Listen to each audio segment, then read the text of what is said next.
어떤 부부가 있었는데 아주 오랜 세월 같이 결혼 생활을 해왔습니다. 이 남편이 세월이 갈수록 이제 부인과 대화하는 게 쉽지 않은 거예요. 처음에는 불러도 대답을 안 하더랍니다. 그래서 자꾸 이제 조금 기분이 좀 언짢았는데, 아니 좀 내가 부르면, 아니 남편이 아니라 사람이 부르면 대답을 해야 되는데 대답을 잘 안 하더랍니다. 그래서 갈수록 조금 지나면 좀 속상, 혹시 나한테 섭섭한 게 있으면 풀리겠지. 또 기다려도 점점 더 심해질 뿐이지, 자꾸 불러도 한 번 불렀을 때 대답 안 하고 두 번, 세 번 불렀을 때 대답 안 하고, 처음에 막 속이 상하더라고요. 아니 사람이 옹졸해서 그런가, 왜 기분 나쁜 게 있으면 말을 하고 풀어야지, 왜 사람이 부르면 대답을 안 할까. 또 세월이 흐르면서 이렇게 생각하기를, 이게 일부러 그러는 게 아닌가 싶은 생각이 드는 거예요. 왜냐하면 부를 때 대답 안 하고 또 다른 또 아무렇지도 않은 척 또 금세 또 이야기도 하고, 그러니까 일부러 그러는 게 아니면 우리 집사람이 귀에 문제가 있나, 그게 막 좀 걱정이 또 되는 거예요. 막 화가 났다가 걱정이 됐다가 도대체 진심을 알 수가 없는 거예요. 그래서 안 되겠다, 내가 그냥 당신 귀에 문제 있다 그러면 또 난리가 날 테니까 한번 실험을 해봐야 되겠다. 그래서 아내가 혼자 방 안에 있을 때 저기 방구석에 가서 불렀다라는 거예요. 여보. 부르니까 대답을 안 하는 거예요. 또 조금 한 걸음 가서 여보 부르니까 또 대답을 안 해요. 또 조금 더 가서 여보 불렀는데 또 대답을 안 하는 거예요. 그래서 귀에다 대고 여보 그랬더니만 이 부인이 한다는 말이, 도대체 몇 번 부르냐고, 내가 몇 번을 대답해야 되겠냐고, 당신 귀 먹었냐고, 나하고 장난하는 거냐고, 그렇게 대답을 하더라는 거예요. 여러분, 누가 귀를 먹었습니까? 남편이 귀가 먼 거예요. 남편 귀가 안 들리는 거예요. 자기 귀가 안 들리는데 부인 귀가 문제가 있다고 생각을 한 거죠. 사람들이 내 연약함, 내 문제를 깨닫지 못할 때가 얼마나 많이 있는지 모릅니다. 내 문제고 내 연약함인데 다른 사람의 문제로, 다른 사람의 연약함으로 떠넘길 때가 많이 있다라는 거예요. 내가 안 들리는데, 내가 못 들은 것인데 다른 사람이 나한테 말하지 않는다고, 대답하지 않는다라고 오해할 때가 있다라는 것입니다. 내 연약함인데, 내가 누군가를 참아준다라고 생각합니다. 내가 견뎌준다라고 생각합니다.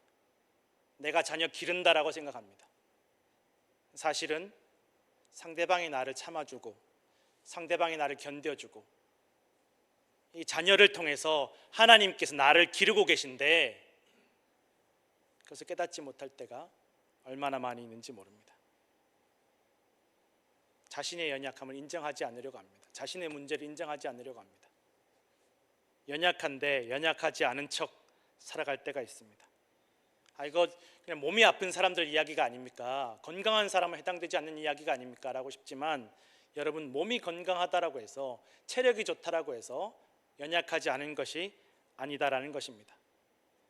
이 프로 운동선수들, 아마추어 운동선수도 마찬가지이지만 이 운동으로 자기 생계가 걸려있는, 자기 몸값이 걸려있고 가치가 걸려있는 프로 운동선수들 중에 징크스 없는 선수들이 한 명도 없다라는 것입니다.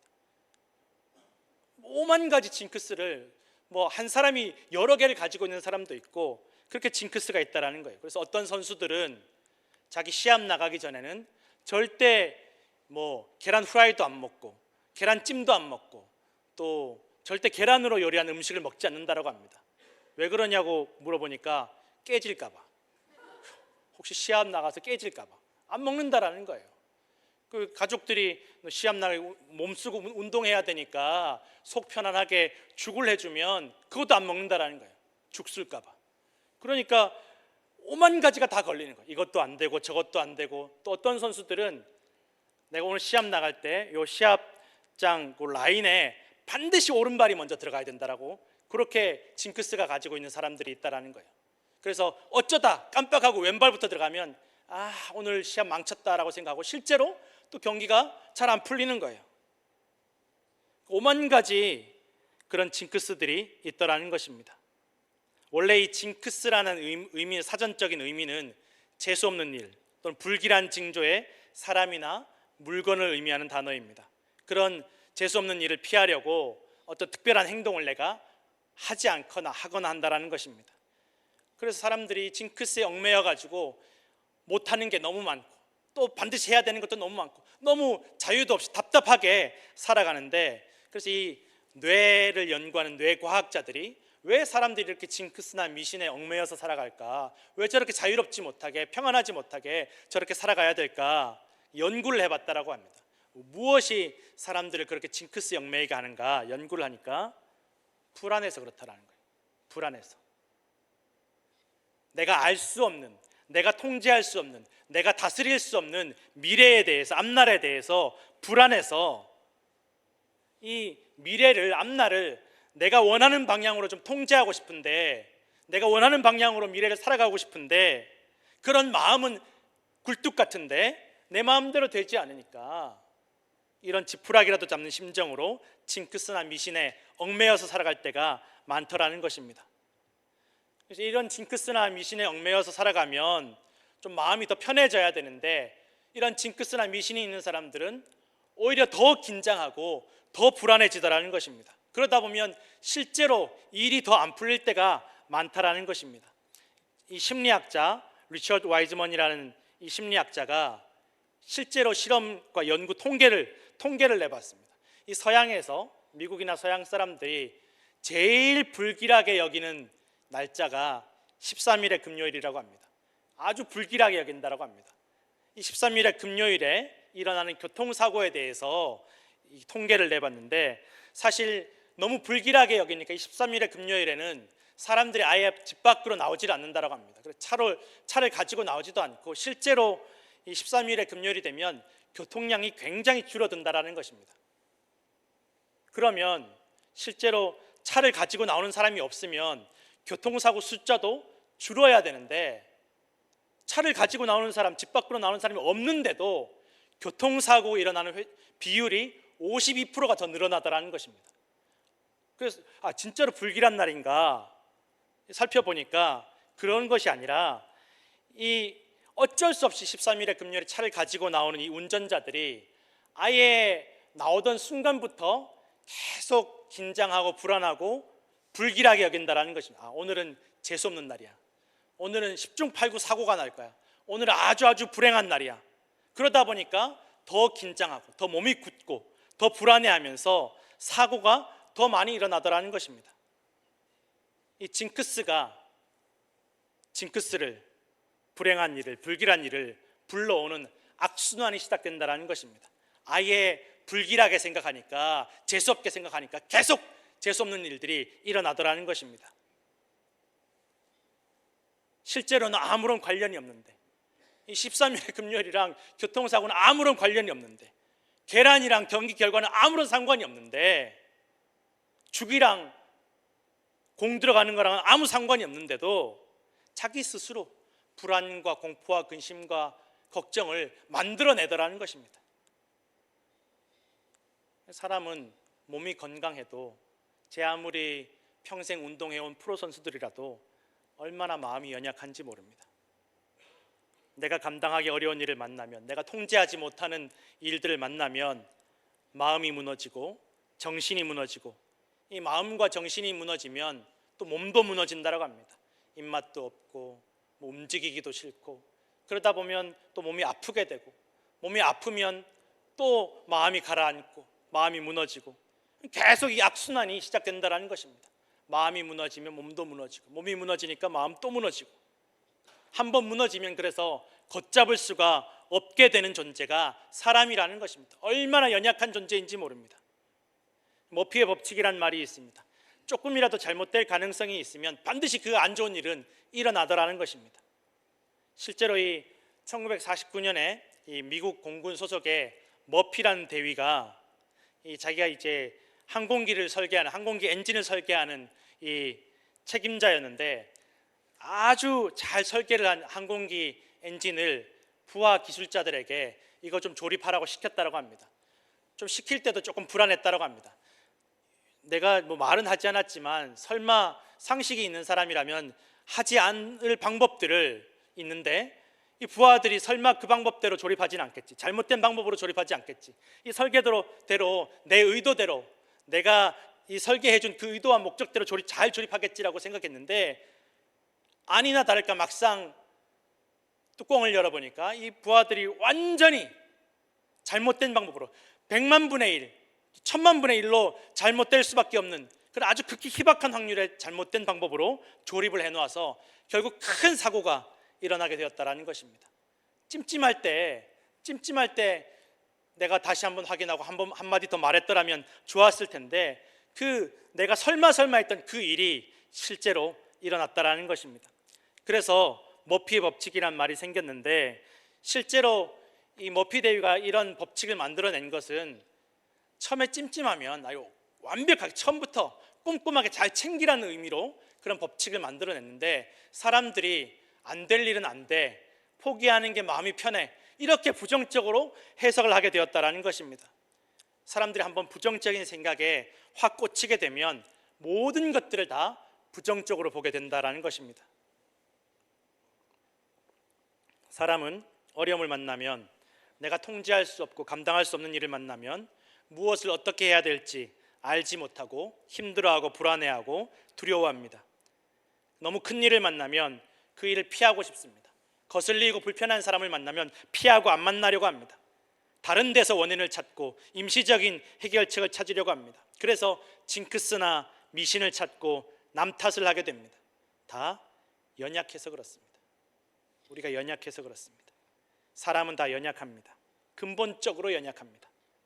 가만두면 자기 스스로 불안함을 만들어내고, 가만두면 자기 혼자 불안해하고 두려워하고 걱정하고 근심하고, 가만두면 그냥 죽음을 향해 달려가는 존재가 사람이라는 것입니다. 내 몸도 마음도 스스로 지키지 못합니다. 얼마 전에 한국에서 비가 많이 와서 실종자가 발생한 지역에 이 실종자들을 찾기 위해서, 물에 빠진 사람들 건지고 구조하기 위해서 이 해병대를 파견했다라는 것입니다. 해병대가 얼마나 훈련이 빡셉니까? 옛날이나 지금이나 우리 박종기 장로님 해병대 나오셨지만 훈련이 얼마나 힘이 듭니까? 해병대 나오신 분들 자부심이 있어요. 힘든 훈련을 받고 그 풍랑이 몰아치는 바다에서 수영 훈련을 하고, 그러니 물에 빠진 사람들 구조하고 도와주는 데는 이 해병대만한 사람들이 없는 거예요. 그래서 이 해병대를 파견을 했어요.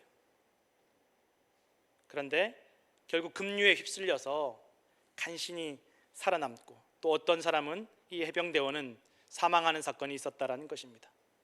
얼마나 힘들게 훈련하고, 얼마나 남들보다 더 좋은 체력을 가지고 있고, 얼마나 훈련을 많이 받습니까? 사람이 어려움을 당하면 그 어떤 전문가가 와도, 그 아무리 경험이 많은 사람이 와도 도와주기 어려울 때가 있습니다. 사람의 연약함은 간단하지 않습니다.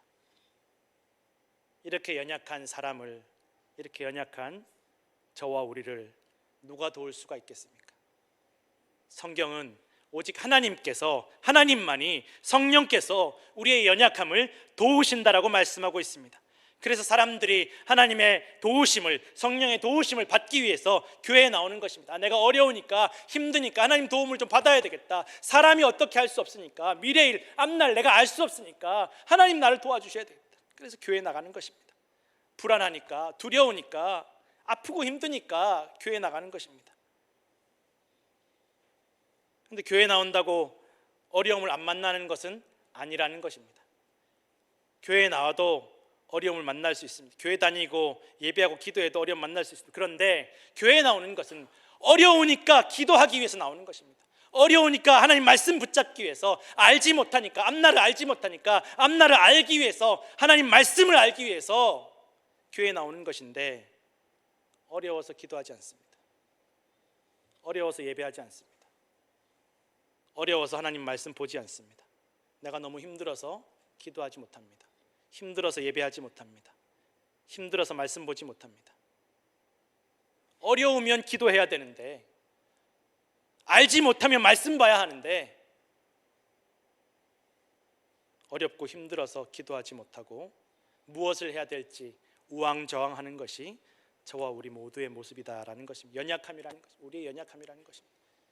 힘드니까 기도도 하지 못하고, 힘드니까 예배도 하지 못하고, 힘드니까 교회도 가지 못합니다. 우리에게 이런 연약함이 있습니다. 성경은 분명하게 말씀하십니다. 성령께서 이런 우리의 연약함까지도 다 도우신다라는 것입니다. 내가 기도하지 못할 때 성령께서 나를 위해서 탄식하시며 간구하시고 기도하신다라고 말씀하고 있다라는 것입니다. 내가 예배하지 못할 때, 내가 하나님 말씀 붙잡지 못할 때에도 성령께서 우리의 연약함을 도와주신다라는 것입니다.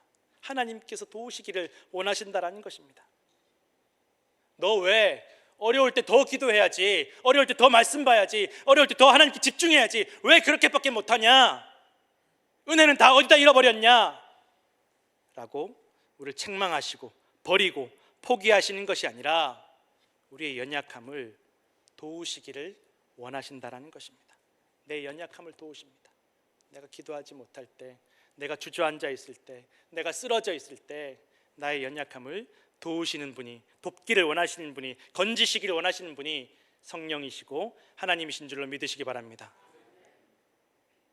예수님 바라보며 주님 나 오라고 하시면 나 불러주십시오. 그러면 내가 이 물 위를 걷겠나이다 자신 있게 물로 뛰어들었는데 금세 풍랑 소리에 마음 빼앗기고 눈을 빼앗겨서 물속에 빠져가는 그 베드로를 너 잘했다, 너 안 믿었으니까, 의심했으니까 빠져 죽어라 라고 하는 것이 아니라 건져주시는 분이 예수님이시라는 것입니다.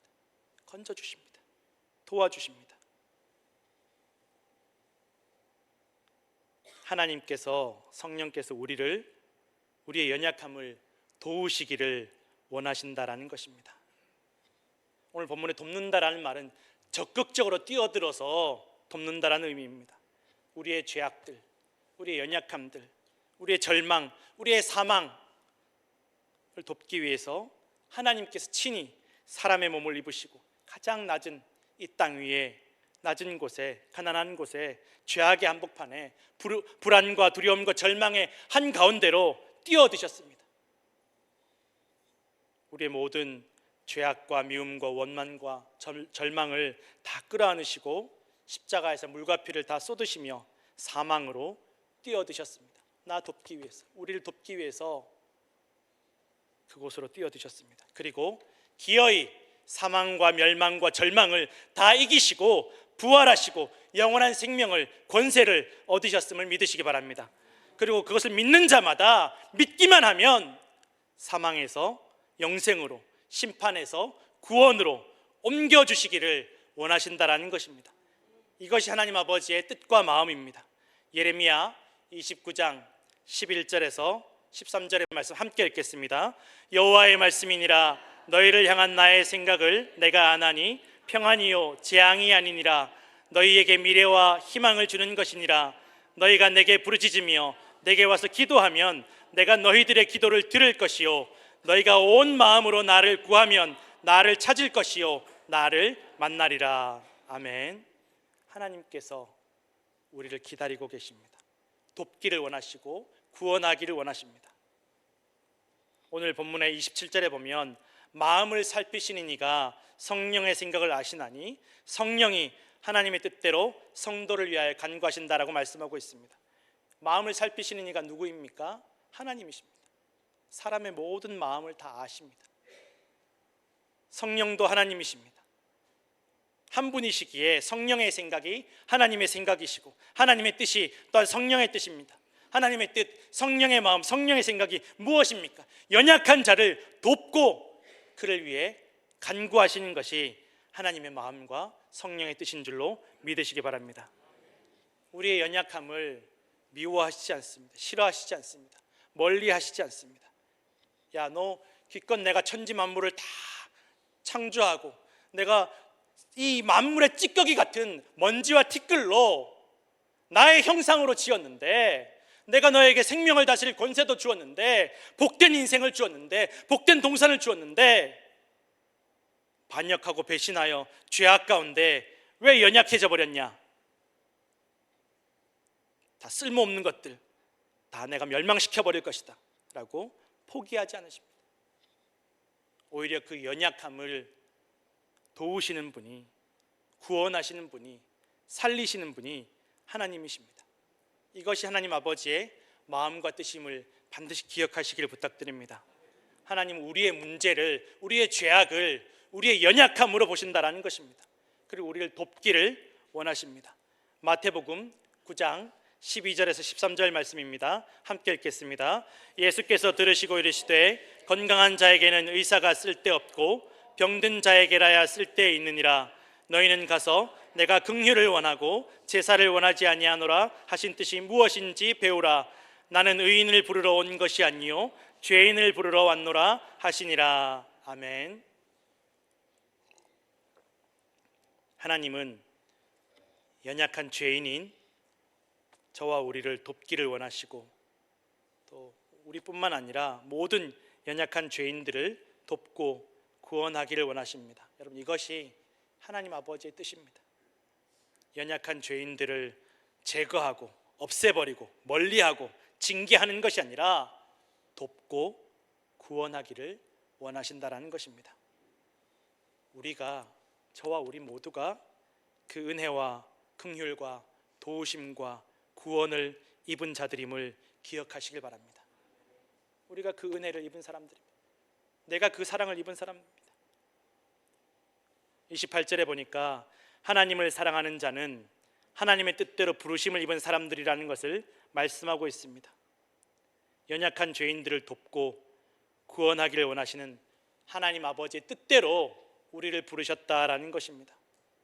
내가 하나님 사랑한다라고 생각하지만, 내가 하나님 사랑해서 목회한다라고 생각하지만, 내가 하나님 사랑해서 예배한다고 생각하지만, 내가 하나님 사랑해서 교회 봉사한다라고 생각하지만, 내가 말씀 본다라고 생각하지만, 사실은 연약한 죄인을 돕고 살리기를 원하시는 하나님께서 우리를 먼저 사랑하시고 우리를 불러주셨기 때문에 우리를 주님의 그 거룩한 사명에, 구원의 사명에, 복음의 사명에 불러주시고 참여시켜 주셨기 때문에 오늘 우리가 예배하고 기도하고 섬기고 살아가는 것입니다. 그 구원의 복음으로 내가 받은 은혜 때문에 연약한 죄인들을 돕고 구원하기를 원하시는 하나님의 뜻과 부르심이 우리에게 임하셨다라는 것입니다. 모든 것이 그러면 모든 것이 합력하여 선을 이룬다라고 말씀하고 있습니다. 무슨 말입니까? 모든 것이 합력해서 선을 이룬다는 말을 잘못 이해하면 내가 교회 열심히 다니면 좋은 직장 가고 돈 많이 벌고 세상에서 출세하고 좋은 집 사고 좋은 차 사고, 여러분, 그런 것들은 결코 구원도 선도 아니라는 것입니다. 인간의 근본적인 사망과 멸망과 절망으로부터, 모든 불안과 두려움으로부터 건져주시는 것이, 영원한 생명을 주시는 것이 참된 구원임을 믿으시기 바랍니다.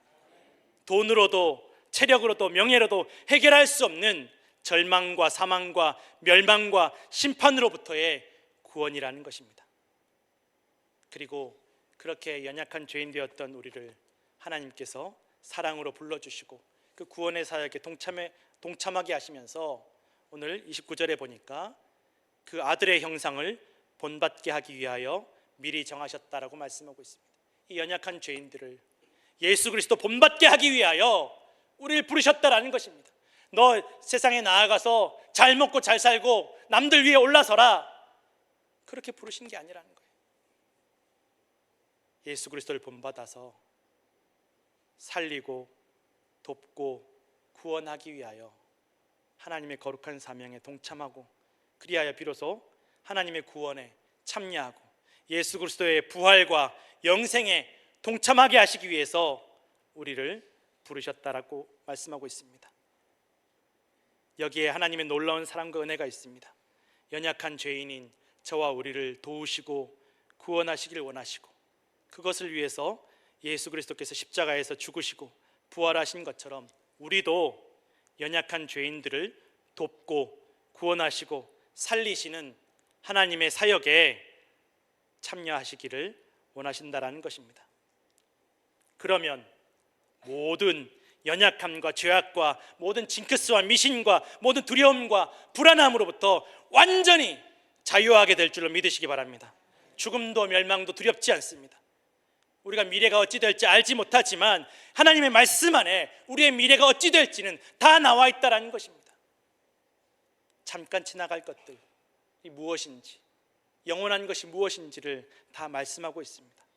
심판이 있고 영원한 생명이 하나님을 사랑하는 부르심을 받은 연약한 죄인들을 위하여 준비되어 있음을 믿고 알게 된다는 것입니다. 그렇게 미리 정하신 그들, 이미 연약한 죄인임을 알고 계시는 그들을 미리부터 알고 그들을 또한 부르십니다. 연약한 죄인 된 저와 우리 모두를 부르시는 것입니다. 얼마나 연약한지 다 아시면서, 얼마나 금세 넘어지는지, 얼마나 조그마한 어려움에도 유리처럼 산산조각 부서지는지, 일어나지 못하고 주저앉아 있을 것이 뻔한 이런 연약한 죄인들을 미리 아시고 불러주십니다. 그리고 우리에게 의롭다라고 하시니, 너 괜찮다, 너의 모든 죄를 내가 짊어질 거니까 너 괜찮다, 네가 죄인이 아니라 내가 그 죄 다 짊어지고 갈 테니까 너 괜찮다라는 거야. 내가 너를 영광 중에, 내가 너를 복되게 할 것이다, 네가 특별한 나의 형상이다라고 계속 말씀하시는 것입니다. 계속 말씀하시는데 우리는 우리 할 말만 하는 거예요. 하나님 말씀 듣지 않는 거예요. 어떻게 살아야 할지, 무엇을 믿어야 할지를 계속 말씀하시는데 듣지 않습니다. 내 귀가 어두운데 하나님께서 말씀해 주시지 않는다라고, 하나님께서 응답해 주시지 않는다라고 계속 원망합니다. 그럼에도 우리를 포기하지 않으시고 우리를 돕기를 원하시고 살리시길 원하시는 분이 하나님이신 줄로 믿으시길 바랍니다. 이것이 정말 놀라운 은혜이고 축복입니다.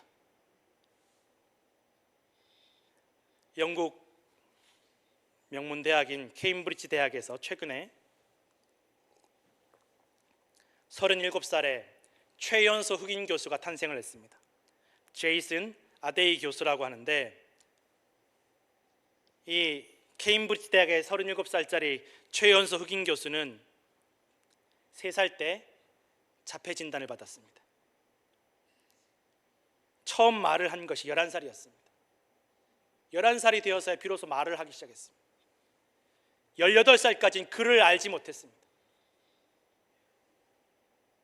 어릴 때 이 전문가들은 얘는 평생 누가 옆에서 도와주지 않으면 혼자서는 자립해서 살아갈 수 없는 아이라고 모든 전문가들이 다 이야기했습니다. 의학 전문가, 교육 전문가들이 얘는 평생 누군가 돌봐줘야 되는 아이라고 진단을 내렸습니다.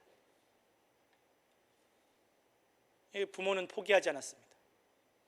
이 제이슨 아데이 어머니는 항상 아들한테, 제이슨 너는 정말 특별한 아이야, 너 정말 소중한 아이고 너는 위대한 일을 할 수 있을 거야, 계속 그렇게 이야기를 했다라고 합니다. 그리고 이 아데이 어머니가 제이슨이 사회에 적응할 수 있도록 이 직업소개소에 데리고 가니까, 이 직업소개소에서 얘는 뭐 풀타임 직업 가질 수 없고 그냥 돈 받는 직업은 가질 수 없고 그냥 자원봉사할 수 있는 그런 일밖에 못한다라고. 그래서 이 어머니가 절망하지 않았습니다. 낙심하지 않았습니다. 얘 교육을 시켜야 되겠다, 일 시킬 게 아니라 교육시켜야 되겠다. 그래서 이런 아이들, 자폐 진단 받은 아이들을 좀 사회에 적응할 수 있도록 도와주는 그런 대학교에 연락을 했고, 그곳의 교수였던 산드리라는 교수님을 만나게 되었습니다. 이 산드리라는 교수님이 이 제이슨 아데이에게 마음이 끌려서 기회를 주고 싶었고 매일 밤마다 글을 읽고 쓰는 법을 가르쳤다라는 것입니다. 그리고 매일 저녁마다 이 제이슨에게 이 교수님이 문자 메시지를 보냈습니다. 제이슨, 너는 훌륭하고 넌 정말 훌륭한 일을 할 것이야, 넌 정말 훌륭한 일을 할 수 있어, 넌 훌륭한 사람이야 라고 매일 문자를 보냈습니다. 나중에 이 제이슨 아데이가 교수가 되고 나서 고백하기를, 인터뷰에서 고백하기를, 어머니가 내게 해주셨던 그 말씀, 그 교수님이 매일 나에게 보내주신 그 문자의 말씀, 너는 훌륭하고 넌 훌륭한 사람이고 너는 훌륭한 일을 할 거라는 그 말을 믿었다라고 고백했습니다. 믿었다라는 거예요. 다 얘는 안 돼, 얘는 틀려먹었어, 얘는 평생 누가 도와줘야 돼, 그렇게 진단 내린 인생이었지만 그 어머니가, 그 교수님이 해주었던 그 말을 믿었다라는 것입니다. 그 말을 믿고 열심히 살았습니다. 대학을 진학을 했고 낮에는 체육 강사로 밤에는 청소부로 일하면서 학비를 벌어가면서 공부했습니다. 그렇게 고생하면서 더럼 대학의 교수가 되었고 글래스고 대학의 교수가 되었고 마침내 케임브리지 대학의 최연소 흑인 교수가 되었다는 것입니다. 오는 9월부터 이 케임브리지 대학의 박사과정 학생들 가르친다는 거예요. 그리고 이 케임브리지 교수 임명식에서 취임식에서 이렇게 이야기했어요. 나 어려운 사람 돕고 싶습니다. 정말 어려워서 기회를 갖지 못하는 그런 사람들 돕고 싶습니다. 다른 아이들보다 연약했고 말도 늦고 글도 늦게 알았고 모든 전문가가 다 안 된다라고 했지만 그를 특별하게 여기는 부모님의 말씀과 선생님의 말씀이 그를 정말 특별한 사람으로 만들었다라는 것입니다.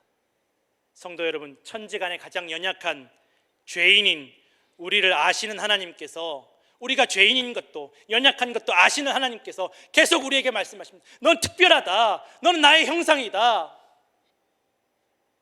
넌 나 닮은 아들이다.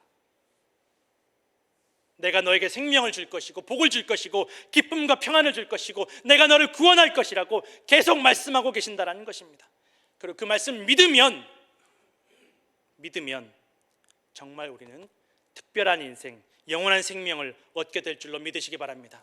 부활과 영생에 참여하게 되는 것입니다. 성도 여러분, 우리가 지금 연약한 죄인이고 감당할 수 없는 고난과 절망을 눈앞에 두고 있다 할지라도 우리를 포기하지 않으시고 우리를 돕기를 원하시고 구원하시길 원하시고 우리에게 말씀하시는 그 하나님의 말씀을 굳게 붙잡고 믿고 의지하면, 하나님의 선하신 뜻을 믿으면, 그러면 모든 것이 합력하여 구원과 영광을 이루는 기적을 경험하게 될 줄로 믿습니다.